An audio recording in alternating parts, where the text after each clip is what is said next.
Oi, gente, como é que vocês estão? Aqui quem vos fala sou eu, Júlio Aldoé, para mais uma aula de Ciência dos Materiais. Hoje a gente vai dar prosseguimento nas nossas aulas de difusão e a gente vai ver a primeira lei de Fick, ou a difusão em regime estacionário. Vamos lá, então?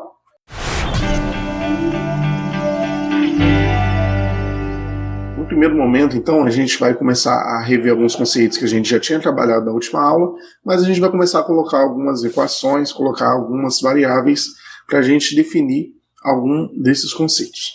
A gente vai começar primeiro com o fluxo difusional, né? O que seria um fluxo difusional, por definição, ele é definido como uma massa M que se difunde através e perpendicularmente a uma área de seção transversal unitária A por unidade de tempo T.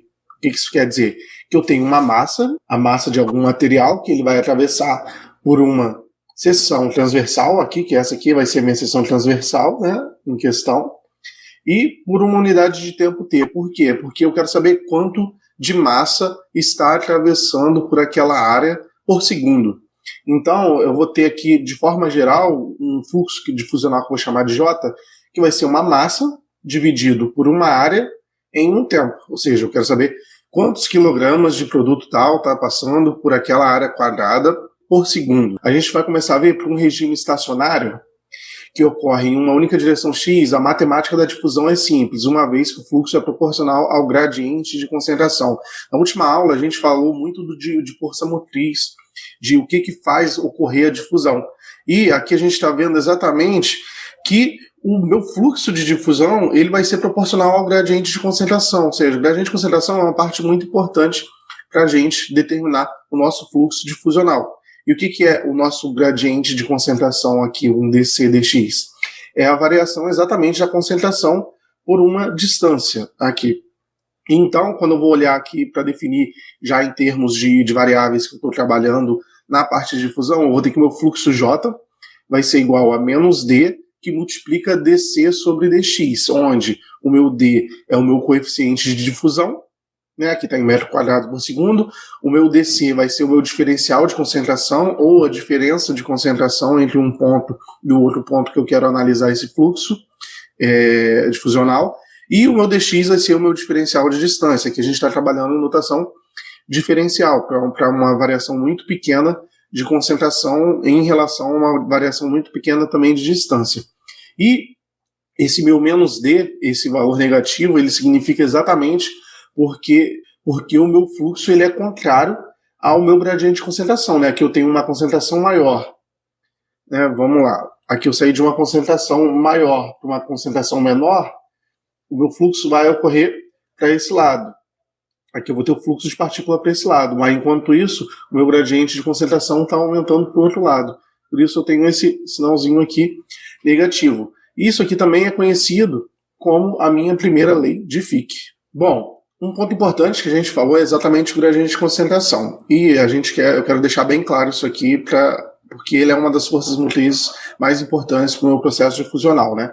O gradiente de concentração ele mostra como a composição do meu material, varia com a distância. Ou seja, eu tenho aqui uma estrutura cheia de átomos A, aqui eu tenho um valor de ΔX, e aqui eu vou ter uma estrutura que tem átomo A e átomo B.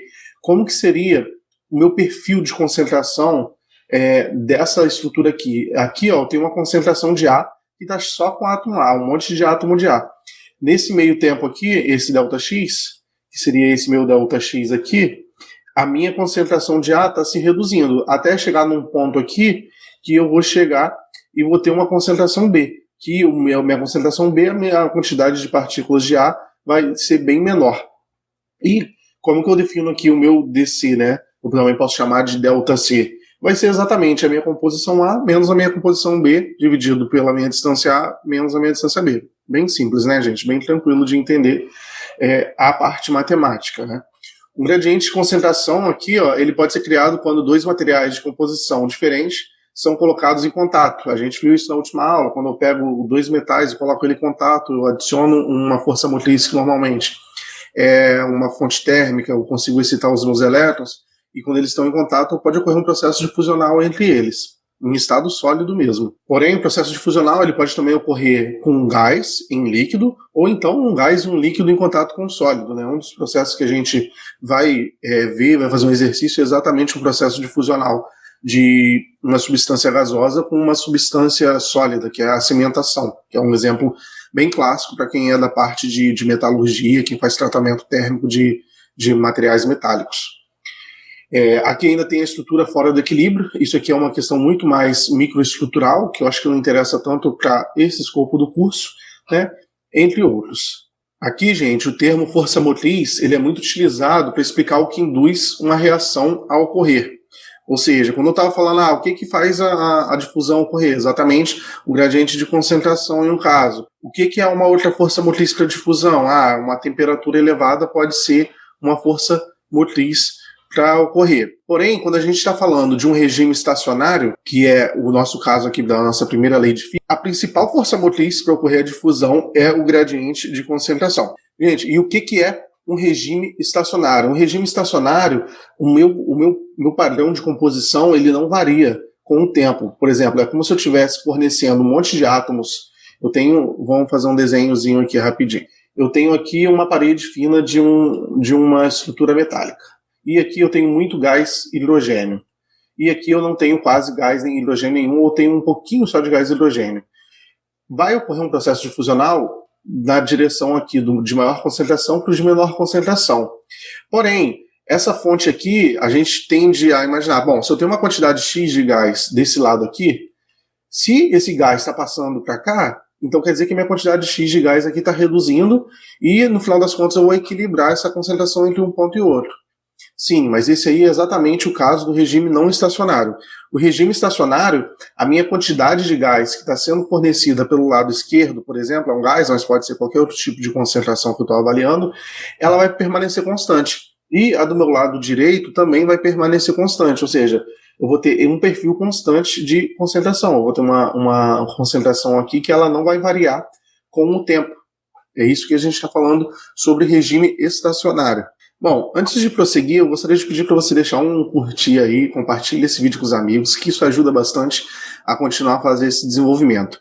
Essa parte aqui da aula eu coloquei porque você às vezes vai assistir muita aula, até aqui no YouTube, que a pessoa ele vai te dar a primeira lei de Fick, ele vai te dar a equação do processo difusional, porém ele não vai te explicar de onde surgiu essa equação. O desenvolvimento dessa equação, ela não é um escopo principal de um curso de ciência de materiais. E ele é um desenvolvimento um pouco mais avançado. Porém, eu vou colocar aqui como uma curiosidade. Seu professor provavelmente não vai pedir para você desenvolver, porém é muito interessante, principalmente se você for da área, você entender de onde que está surgindo essa equação. E esses próximos minutos aqui eu vou tentar explicar para vocês mais ou menos de onde que saiu essa equação para o caso da primeira lei de Fick. Bom, gente, primeiramente, não fiquem com medo dessas letras, eu vou explicar mais ou menos ponto a ponto o que é cada um desses aqui. Primeiro a gente vai aqui tentar analisar uma situação, né?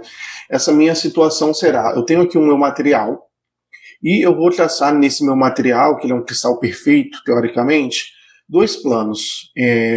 Vou desenhar dois planos, e a distância desses planos vai ser uma distância que eu vou chamar de alfa, né? Que está aqui, e essa distância vai ser exatamente a minha distância interatômica de uma posição de um átomo da minha estrutura cristalina em relação ao outro, ok?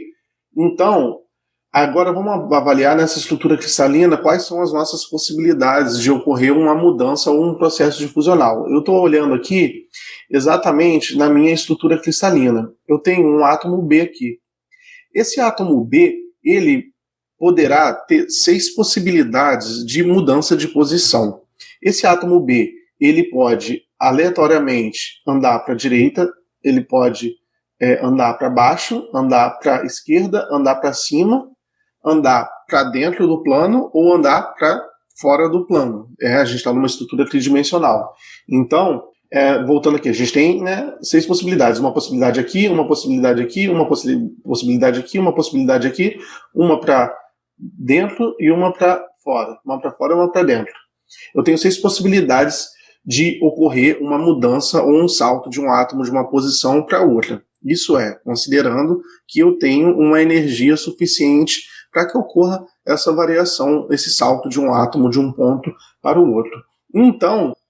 Então, gente, aqui eu vou ter o meu fluxo de átomos que vai ser exatamente a minha probabilidade de ocorrer o evento, vai a probabilidade de ocorrer o salto de um ponto para o outro, vezes o meu gama B, que é exatamente a frequência que vão ocorrer esses saltos. Essa frequência vai depender de algumas outras variáveis que estão no processo, que a gente vai ver mais a fundo mais para frente, né? Aqui aqui é frequência de saltos. E depois eu vou ter o meu N1. O meu N1, ele vai ser a concentração, né? E de forma análoga, gente, no meu plano B, eu também vou ter, né? Aqui no meu plano B eu também tenho átomos. E esses átomos, eles também vão estar podendo saltar de volta para um lado ou para o outro. A probabilidade de ocorrer um salto no sentido contrário, da mesma forma que pode ocorrer um pulo de um átomo daqui para cá, eu também tenho uma probabilidade do átomo saltar para o lado de volta. Essa probabilidade, ela, a priori, né, se a condição é igual, ela é a mesma. Então, o que vai ser o nosso fluxo difusional? O nosso fluxo difusional vai ser exatamente a diferença dos saltos de um átomo que pula do plano 1 para o plano 2 e os átomos que pulam do plano 2 para o plano 1. Então, se eu estou assumindo que no meu plano 1 eu tenho uma concentração maior, ou seja, se eu estou assumindo que N1 é maior que N2, eu posso falar que o meu fluxo difusional ele vai ser o meu JB setinha para a direita menos o meu JB setinha para a esquerda. Ou seja, vai ser 1/6 do meu gama B, que vai ser a frequência de saltos, que multiplica a diferença entre a concentração. E veja só, a diferença entre concentração não é exatamente o que a gente estava falando que era uma das forças motrizes do problema. Eu estou tendo um gradiente de concentração, a diferença de concentração, que vai explicar o meu fluxo de átomos de um ponto na estrutura cristalina para outro ponto na estrutura cristalina. Então, continuando o nosso desenvolvimento aqui, a gente vai ter que obter algumas relaçõezinhas para o nosso N1 menos N2. Por quê? Porque eu quero escrever esse N1 menos N2 que está em termos de concentração, eu quero botar ele em termos de gradiente. Então, aqui a gente já vai poder fazer mais algumas definições. Bom, se eu sei aqui que o meu N1, o meu número de átomos aqui por metros quadrados, né? Eu tenho N1, é exatamente minha concentração de átomos por metro quadrado aqui nesse plano 1. Eu tenho ela, porém eu quero achar essa concentração num volume. E para eu obter esse volume, eu vou pegar exatamente o meu valor de N1, que era uma concentração que estava por metro quadrado, e vou dividir por alfa, que é exatamente o meu parâmetro aqui de rede. Porque eu quero obter a minha concentração aqui, né, em átomos por metro cúbico. Eu quero num volume. E, da mesma forma, eu aplico isso aqui para o meu CB2. No meu CB2, a minha concentração no meu plano 2, ó, esse CB1 é o meu plano 1 e o meu CB2 é o meu plano 2. Dividido pelo meu alfa, eu vou ter que o meu CB1 vai ser N1 dividido por alfa, e o meu CB2 vai ser o meu N2 dividido por alfa também. Então eu vou ter aqui, ó, CB1, N1 dividido por alfa, CB2, N2 dividido por alfa. Então, quando eu faço meu N1 menos N2, que é exatamente o que eu vou querer aqui para eu poder substituir nessa equação depois, eu vou ter que o meu N1 menos meu N2 vai ser igual ao meu valor de alfa, né? Esse alfa aqui veio para cá multiplicando, né? Meu N1 vai ser CB1 vezes alfa, que multiplica o CB1 menos CB2, que é exatamente a minha diferença da concentração do meu átomo B aqui, que no caso é o átomo B, é o átomo que eu estou querendo avaliar o fenômeno de difusão dele. E eu também sei que o meu CB1 menos o meu CB2, ele é igual a menos alfa delta CB sobre delta X. Por que é isso? Porque aqui no meu padrão de concentração e distância, eu tenho que o meu diferencial de concentração dividido pelo diferencial de distância, ele vai ser a minha inclinação da reta. Olha aqui, gente. Aqui, ó, eu tenho um DC e aqui eu tenho um dx, com uma distância infinitesimal. E a divisão deles é exatamente, né, o tangente delta. Porque esse aqui é o meu ângulo oposto, esse aqui é o meu adjacente, o meu tangente de θ é exatamente o meu dc, aqui dx. No caso aqui, ele vai ser menos, por quê? Porque a minha inclinação é negativa.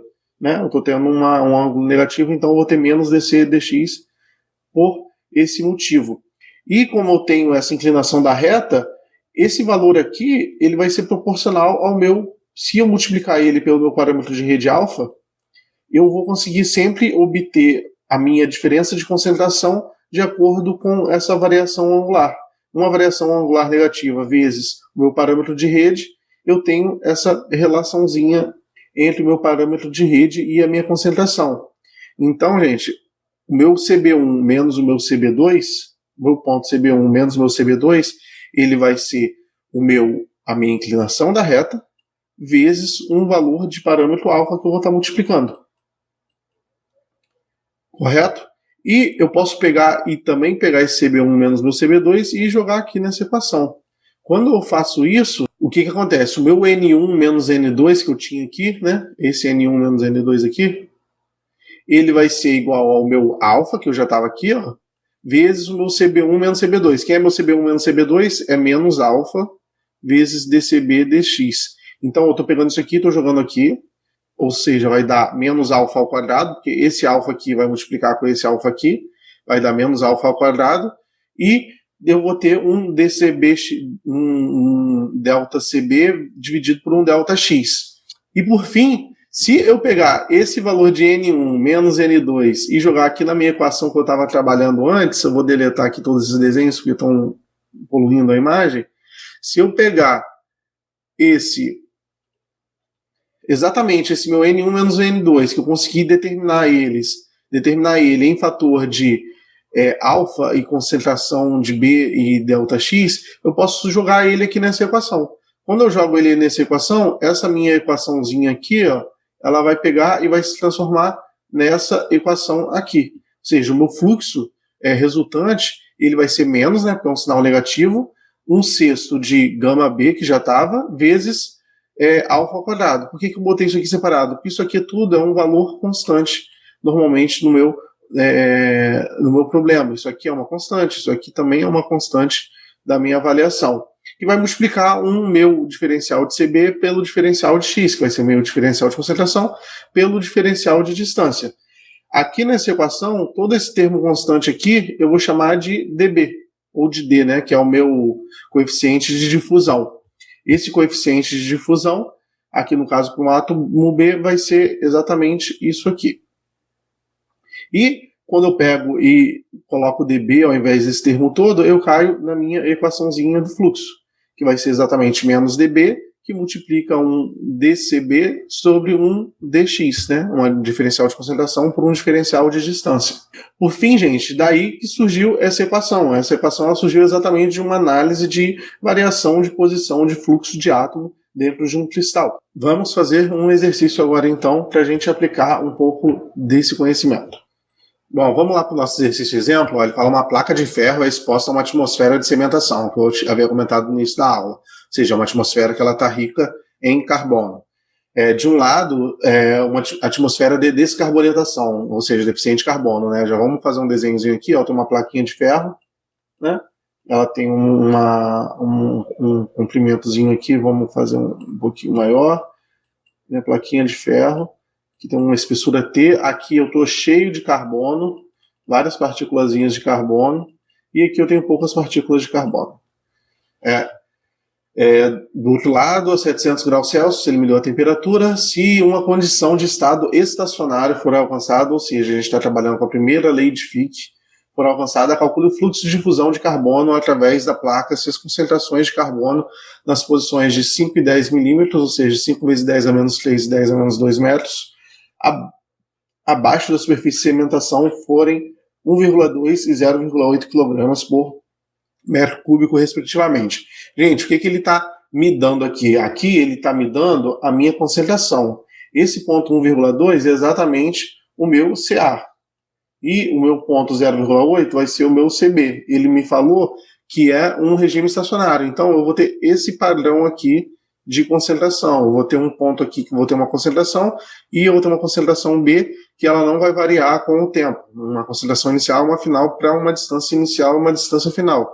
E o que está acontecendo aqui? A cimentação está ocorrendo, o meu carbono está difundindo e em uma certa distância aqui do meu carbono, da minha placa de aço, ele me deu a concentração tanto num ponto inicial, que ele falou que é 5 milímetros, e como num ponto final, que é 10 milímetros.